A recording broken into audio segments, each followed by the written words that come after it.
Uyuyu ndi Jane.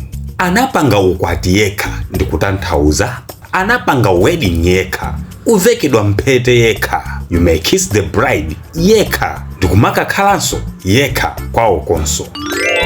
Ndikudziwa zikukubalalisani mmavekedwe, khalani pompo ndikutambasulireni. Ndine Dean Studios, pangani like, follow ndipo zambiri zikubwera kuti tigawane nanu, musaziphonye. After kuvina mma social media ndi malo ena, after kusangalasa anthu ochuluka mma social media, inamukwanira nthawi ino yoti akwatiwe. Kuyembekezera mamuna wa serious anaona kuli zii zaka mkumatha, akuyembekezera komwe angatulukire wachikondo oti azisungana naye, koma kuli chete.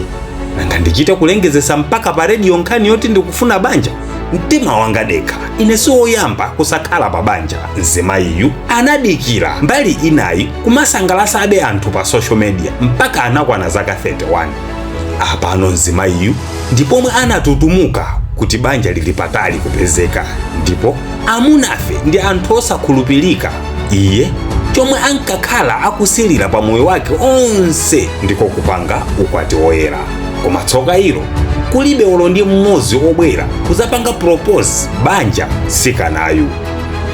Apano msikanayu anapanga chiganizo choti asazakwatiwenso ndi mamuna aliyense, koma angokwatiwa yekha, ndikutanthauza kuti anamanga banja yekha. Anauza achibale ake kuti akufuna apange ukwati woyera, ndipo atafunsidwa za mamuna yemwe akufuna kumanga naye ukwatiwo, mzimayiyu anayankha kuti amanga ukwatiwo yekha.